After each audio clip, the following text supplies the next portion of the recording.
Hi, everyone. Thank you for joining this talk.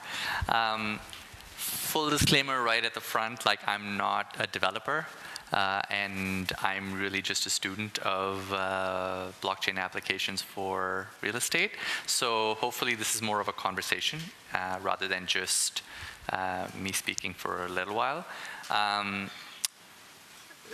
Real estate is a $220 trillion asset class. It is the single largest asset class that exists in our lives, usually is the most valuable asset that most people have as well. So, and in my view, there is a fair bit of application for where blockchain can reduce risk, increase the efficiency of the entire process, and hopefully we touch on some of that. So how are we going to do that? First, we're going to spend a little bit of time just talking about why should we consider using blockchain in the real estate industry. Then we're going to talk about a few projects. It's still early days. I think the oldest ones are maybe 3 years old now, and they've had to kind of go through an iteration or two since they've been there. Because most of the work here is regulated, when we engage in a real estate transaction, there are multiple regulators that have to be comfortable with that transaction. We'll speak a little bit about a few jurisdictions that have taken a forward-looking stance on that. And then we're going to talk about a few people to keep in mind as you read CoinDesk on a day-to-day basis. Just keep an eye on these few people, and even if the project is not the same, they're probably going to be doing something interesting. I was hoping to have a demo for you, but I was a little bit shy putting sort of my demo in front of a developer audience. So I'm going to switch that up to ask a question instead. And that big question that has brought me from Canada to Switzerland is, as we go through this exercise, do we need blockchain for some of the things that we are trying to do? My non-technical mind seems to think the answer is yes, but when I have conversations with more technically advanced people, I hear both yes and no. So hopefully hopefully in the next half an hour we can come to that conclusion. But if not, maybe we can get into it over the next couple of days. So the first little bit around why do we need blockchain. I've kind of rank ordered them in the way that I think about this. Real estate user experience, and in this case, I'm really talking about the seller and the buyer, is very disjointed, it's very paper heavy, and it's in fact so stress-inducing that 1 in 3 people that engage in a real estate transaction in the US end up in tears. Because there are so many people that you have to chase, and there's so little visibility into what they're doing behind the scenes, and there is so much paper to kind of keep organized that, along with divorce, moving and buying your home is the highest sort of stress-inducing activity that most people engage in. Also, most people only do this a few times in their life. So they don't have a lot of experience with it, just much like we do with other use cases that are often discussed with blockchain, like payments, etc. So the user experience today is primarily paper. The innovation is the use of scanned PDFs, which is amazing, but it's really not where it needs to be in 2018. So maybe a natively digital solution is going to be the one that truly takes the home buying experience from the search process to the transaction process, and then the ongoing maintenance process. Some people, believe it or not, forget to pay their property taxes, and as a banker, that becomes my problem. I don't really want to have that problem. I have enough of my own. Provenance is not very easy to define in real estate terms. The picture I chose at the front of my presentation was a chain, and all users really need to know is that the title that they are buying is a good title. Again, pardon me for using North American examples, but 1/3 of all property titles in the US are defective, which is why most of the time, almost always, whenever you're trying to engage in a real estate transaction, your lawyer forces you to get title insurance. The title insurance industry just in the US pays about $13 billion in premiums out to their customers, because there's a 1 in 3 chance that the title that you're going to buy is actually not conveyable. So with the blockchain network in my mind, if from the moment that piece of land was zoned to today, if there is an auditable trail of who owned it, who transacted on it, who made some changes to it, what easements are there, would make life a lot more easier. And overall to the system, I think the title insurance industry might need fewer customers. So pardon any title insurers that are in the room. Reliability. So my day job is I lend to people on their properties, on their businesses, and we make those decisions, I make those decisions based on the property documents, the financial statements, the cash flow statements of the property that people provide to me. There's been a few instances where people misrepresent the truth from the actual numbers that are going through that particular company. So reliability of that information would be, I think, could be made a lot more effective, and that kind of goes throughout the chain. Regulation today in this industry and everywhere else is reactive. So I bought a property, something went wrong, I took it to the court, and 34 years later, they decide that we are going to penalize you or award you some damages. I don't say 34 years just as a number. My family moved from India to Pakistan, and my grandpa got some industrial land in 1947. It's 2018. Somebody is squatting on that land. It's in front of courts. And I'm only saying 34 years because that's how long I've been around.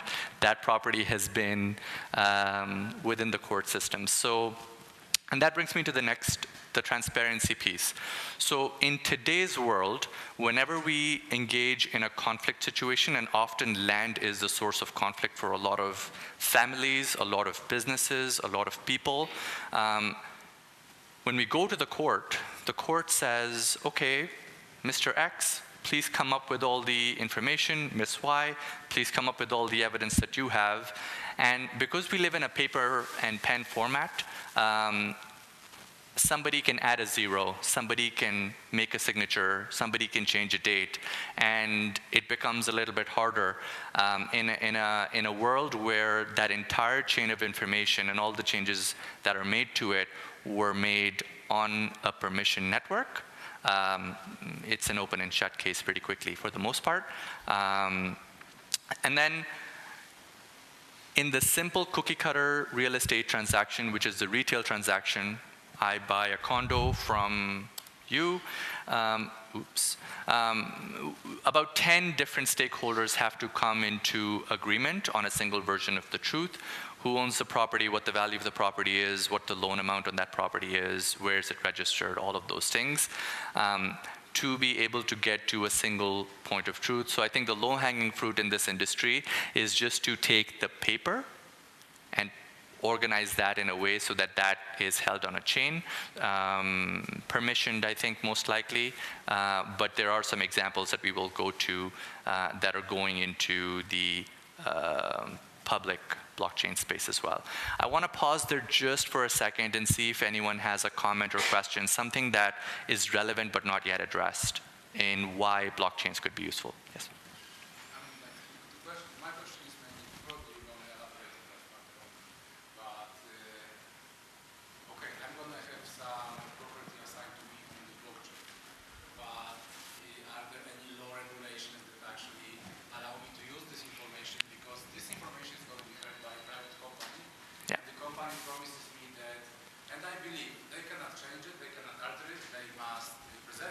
Absolutely. But still, my entitlement to the land cannot be based just by this notification in the company database, which is a blockchain.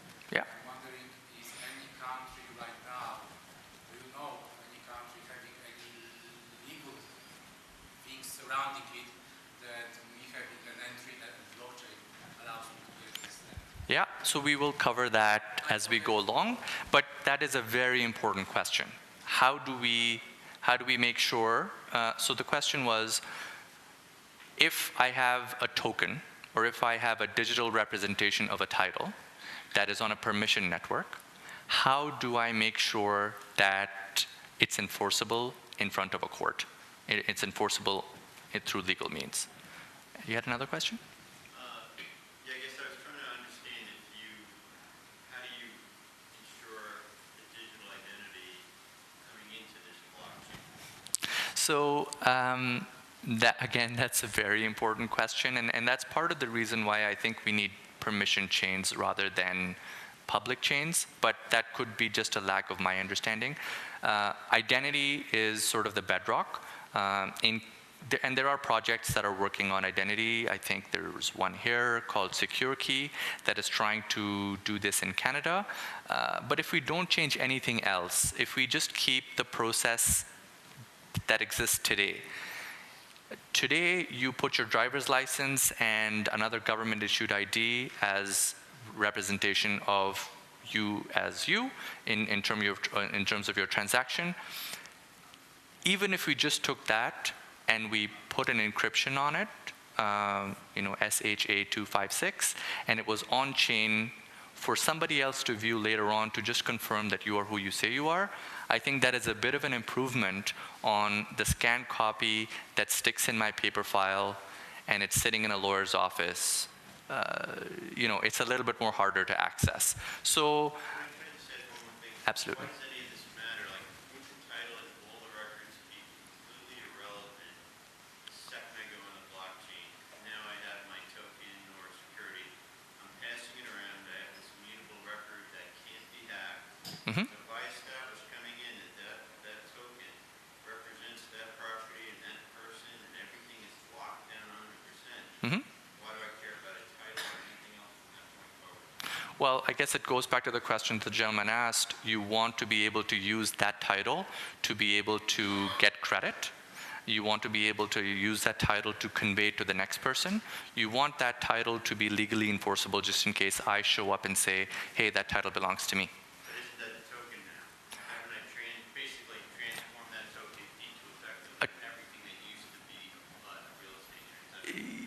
It's possible. I think a token is only a digital representation of your title. So it is not, it's not a new thing onto itself. It is just a new way of making sure that I can carry my token around. So in Canada, for example, today if I wanted to prove to you that I own my property, I can't do that until I go to my lawyer, ask them for a conveyance certificate, who then have to go to the land registry and get that certificate for me to prove in front of a court that I own my property. I think what you're saying is you would have that access to that whole process in your hand right away, and you'd be able to go through it. Your property's worth $500,000, your token's worth $500,000, and you move your token around and court owns it with your title and your property. Yeah, and we can talk about this in greater detail. I just want to make sure for the benefit of everybody else that we continue to have the conversation. Yeah.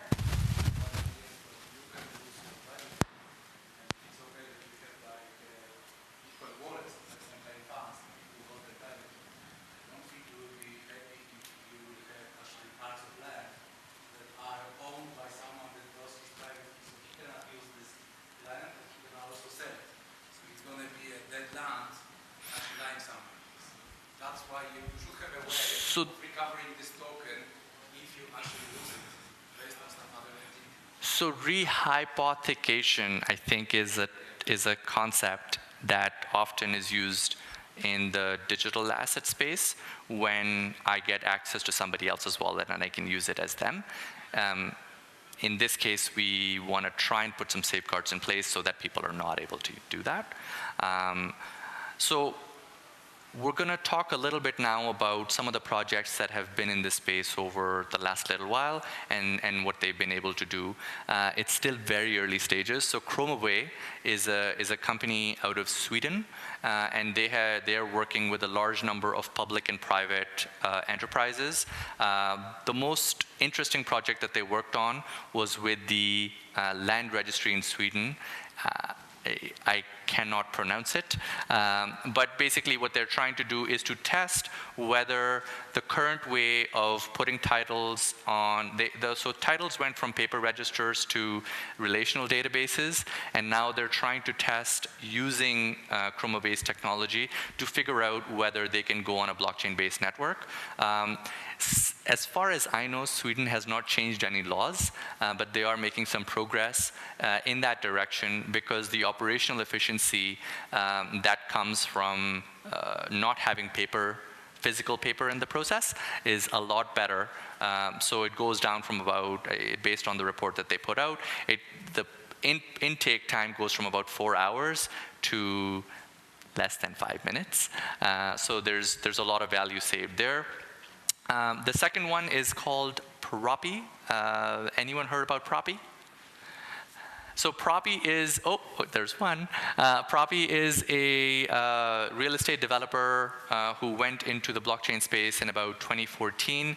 They've had a couple of international projects where people in Ukraine wanted to buy property in California and in Dubai, and they were able to use the Ethereum network to figure out a way to make that transaction happen, but they kept all the intermediaries like lawyers and accountants, et cetera, in place. The one thing that they were able to do was they allow you, or they enable you to be able to close your transaction without physically being in the same place.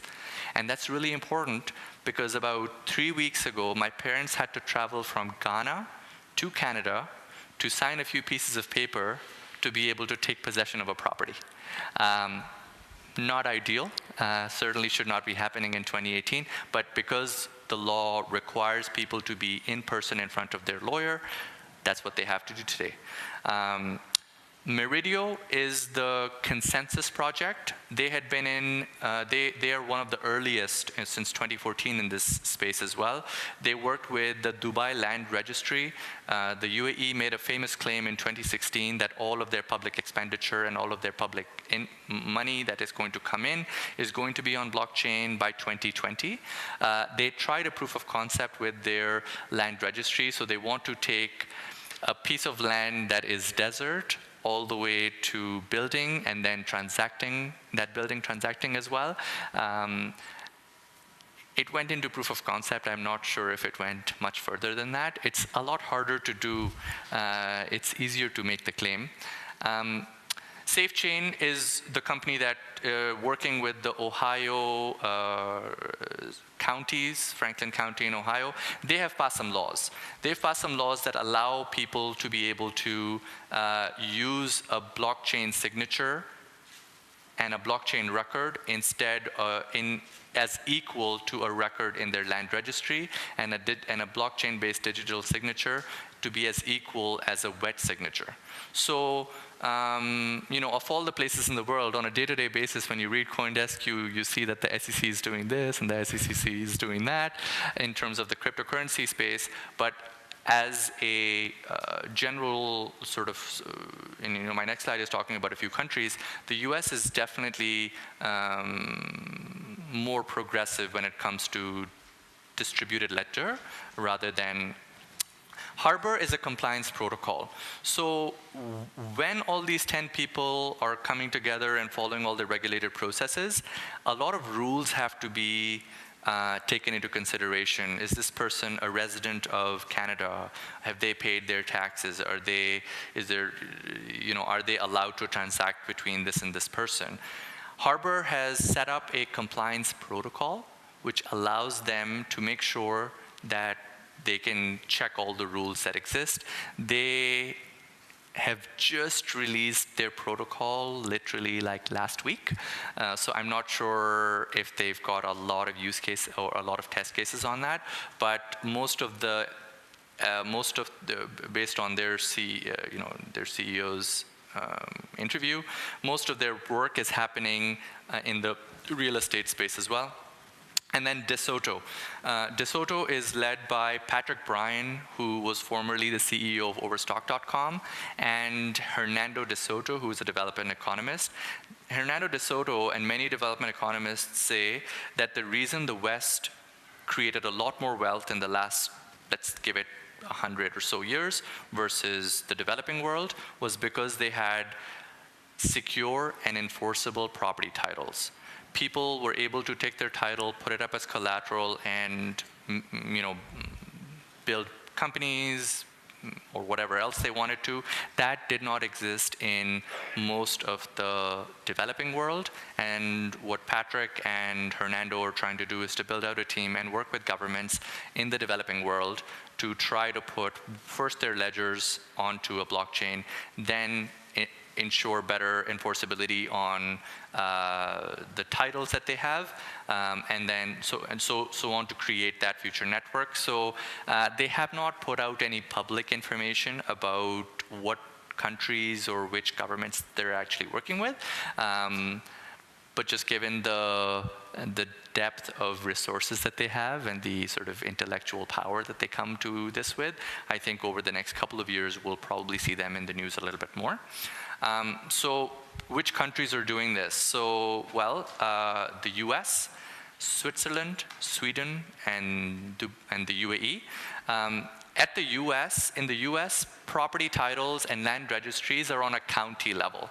So just the state of Ohio has 80 counties, and I think there are thousands of counties in the US, so it's highly fragmented, and things that are highly fragmented are usually ripe for disruption as well. So the recorder's offices across Ohio are working on this.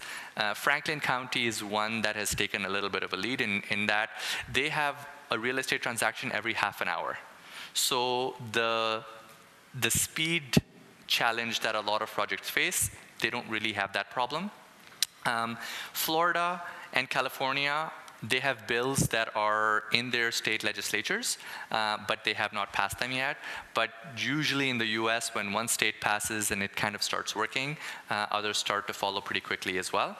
I've read a little bit about Zug and how they're trying to put their own land registry on blockchain networks as well.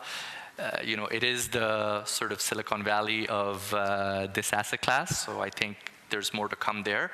But so far today, I don't know of a project. But if someone in the room knows anyone that's working in the real estate space in Switzerland, please put me in touch with them. Dubai is still working on putting their work. The gentleman at Consensus who worked on that project I spoke with, and I was trying to understand the motivation of a government to try and take this technology on. And basically what they were saying is that every time you do a transaction, I mean in Canada we call it land transfer tax, but the government makes a fee. If that transaction typically takes 90 days, the government gets paid on a 90-day horizon.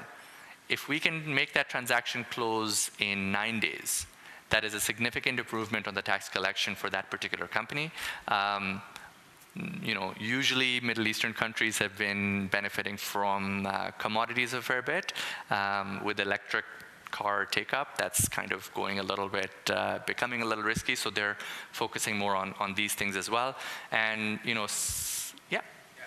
come from Dubai, so Oh. I've been working with the land department over there, so maybe in the beginning they started the project with Consensus. Yes. But then they had issues because Consensus brings Ethereum and Yes. Corda. So Yes. it didn't work out, so then they had internal teams, so now they're working the things out on Hyperledger Fabric. Great. So currently they're testing it, and they would be having their title deeds on blockchain. By 2020? No, not by 2020. This is the thing in progress, and there is another project that we are doing as a vendor. The Dubai Land Department. It is a property renewal use case. Okay. So in property renewal, what happens is that over there is a lot of expert community. Yeah. Right? So they rent out apartments. Yes. Every year you have to do a contract renewal. Yeah. So again, Oh, there's a lot of paper. Landlord and the tenant, and then you go to the land department, you register it, you give the authority or the telco to actually restart the connection again. So they're right? streamlining all of that. Yeah, so this is Huh. like around 5 minutes, I'm going to go, I'm going to select my property, renew it. On the blockchain, the bank would release that particular amount of money. There would be a message going on to the That's pretty cool. department, and they are going to issue the Ijari, it's called Ijari, Yeah. rental agreement, on the blockchain. So in 5 minutes you are done. And this Wow. is one of the projects that we are doing. That's amazing. So Just to give that's pretty cool. Interestingly enough, Meridio is doing that in New York now. So they work with Dubai Land Office, which is a consensus company, and they've just released a leasing platform as well. So for the most part, my interest has been on the land titling, the conveyance and the management, but there are lots of ancillary projects as well around payments. So at the end of most real estate transactions, there is a wire transfer that happens between the two lawyers to make sure that the escrow accounts are filled up. SafeChain is working on a project called SafeWire, where they're trying to create more transparency. And as a banker, a week does not go by when a client doesn't call me and says, hey, by the way, my wire, I can't find it. My transaction won't close. And it takes a lot of time for us to be able to do that. So adding transparency to that is going to be quite useful. Interestingly, there are some other kind of use cases that they would be pursuing in the future. Mm-hmm. Things related to, for example, the mortgaging of the property with the bank. Yes. So those are the scenarios where a bank is involved and the title deed would be in the name of the bank at that time that particular mortgage is actually served. Hmm. So all those things and information would be on the blockchain, those processes would be streamlined. There are inheritance issues. Somebody dies, he has a property, so what will happen? So the health authority is going to indicate that the person has died, there are proper certificates. So He I has guess, will, then automatically to the beneficiaries, the property will be transferred. So other than, like, for example, this registry cases, there are a Right. number of other use cases. I think identity and registry probably form the base layer, the foundation, and then on top of that, there are a lot of other operational efficiencies that today are in a very sort of disjointed pen and paper format, and there's a lot of sort of people trying to make, I shouldn't say abusing the system, but you know, these types of property is often where families split apart because they don't see eye to eye, and this technology holds the potential for us to be able to get to a place where we can have more equity in how people maintain and transact on their real estate. So apart from my friend over here who knows a lot more, and his name should be on this slide rather than some of these folks, some of the folks that you should keep an eye out for over the next little while are Mo Sheikh, who is at Meridio, which is the consensus company that worked with the Dubai Land Registry.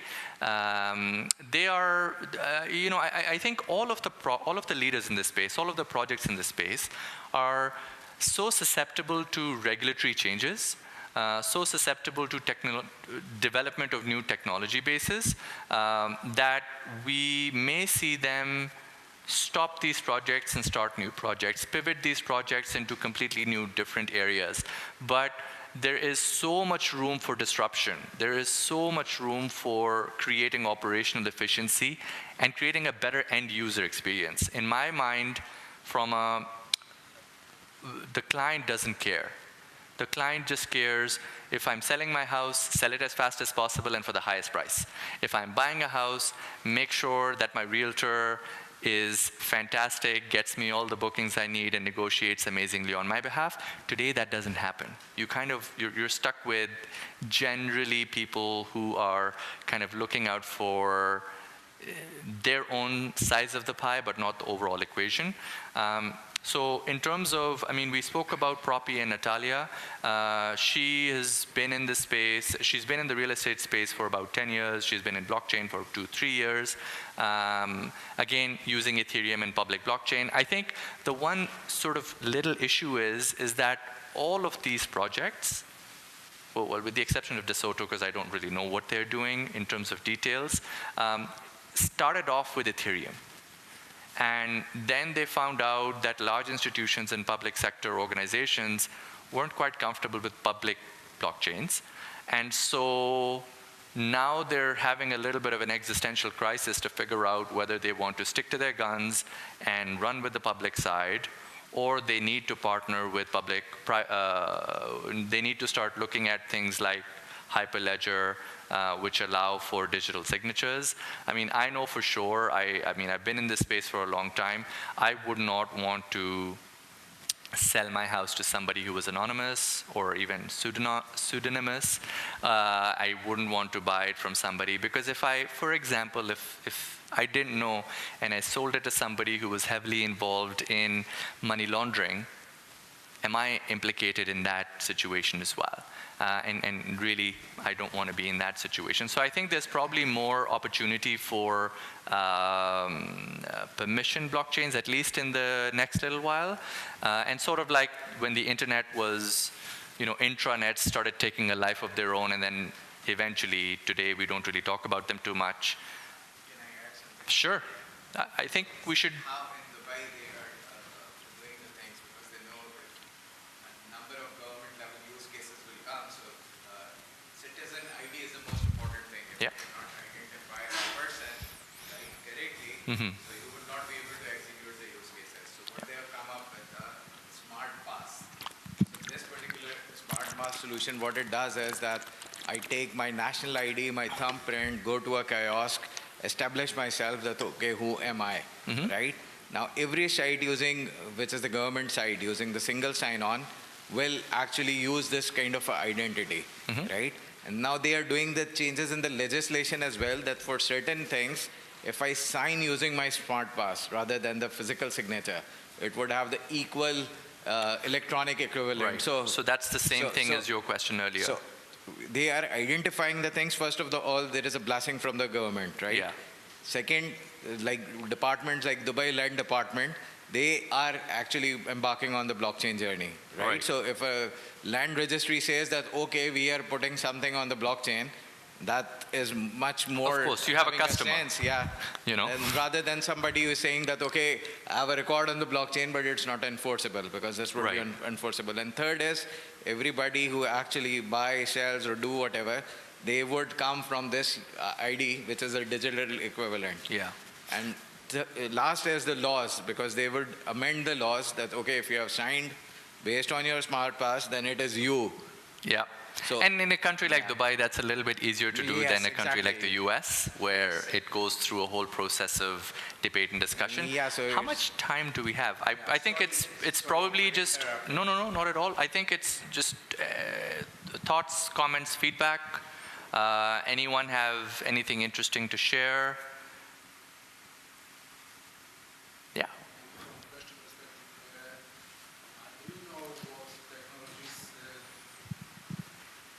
Do you know what blockchain technologies were used for most of these projects? Was it like Ethereum or Hyperledger, Fabric? So here, Chromaway uses a mix of a relational database and a permission chain. Propy uses Ethereum. Meridio uses Ethereum. SafeChain, they used Hyperledger. Harbor uses Ethereum-based protocols, but they are, based on their CEO's comments, they're happy to work with sort of any protocol, because all they're doing is just kind of confirming that, whatever your set of rules was, this transaction complies with them. DeSoto, I don't know about. But the general theme was that everyone started with Ethereum, and now they're realizing that for them to be able to get broad-based adoption, for them to really be able to scale, they need to have a version which strongly provides identification, and identification of the people that are participating in the transactions. One other point that I think is important, and that is the fractional ownership. Yes. So, the idea is I can own $15 worth of the Empire State Building, or if you got to for figure out what shares. Yes. You can't normally afford to buy 250,000 shares. Mm-hmm. If I can buy $100 worth, that fractional ownership is really important. So when you think about real estate, worth of the Empire State Building, then there must be 100,000 other people who also have title to that property. I don't know if anybody's thought through the implications to transferring a title with that many owners, you know, fractional ownership concept applied. So this concept has been in discussion actively for about, at least I've been engaged in that discussion for about 2 years. And I think long term, maybe on a 10 to 15 year horizon, we might be in a place where we can get to that individual asset tokenization. Might be faster, but practically what some of the companies that tried to do this in the beginning, and Meridio tried to do 6 units in a building in Brooklyn, found that it's pretty difficult to transfer that title, as you rightly said, even if one of those people says, no, I'm not going to do this.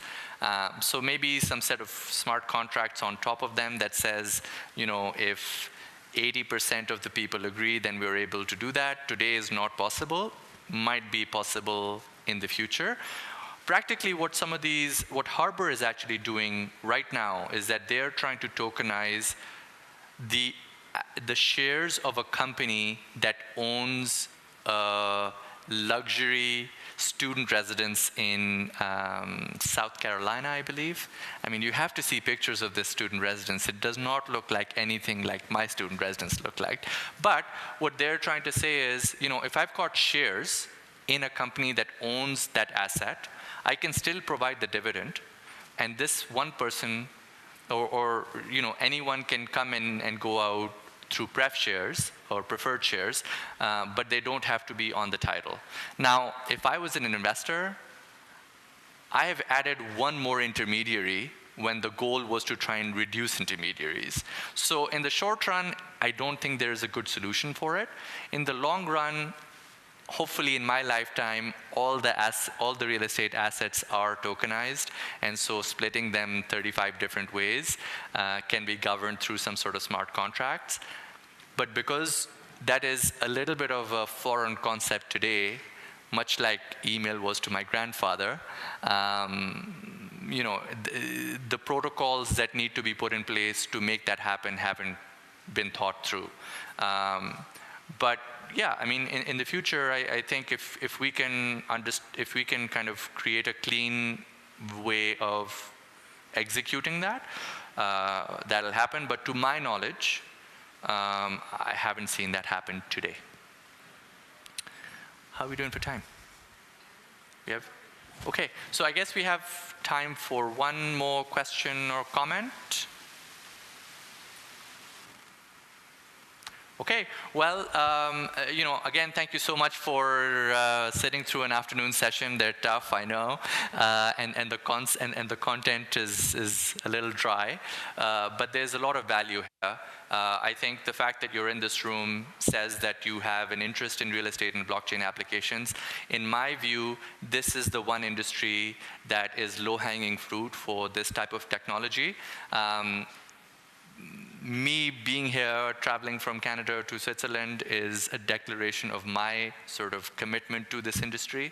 And in your travels and journey, if you find anyone that is doing interesting work, please share them with me, because I try to create a little bit of a public database where I can figure out who's doing what, so that for other practitioners in the industry, you know, it's at least one part of your research is made a little bit simpler. And I look forward to hearing more about the projects that you guys are doing as well. Is there a comment there? No. Were you about to say something? Well, thank you so much. Thank you.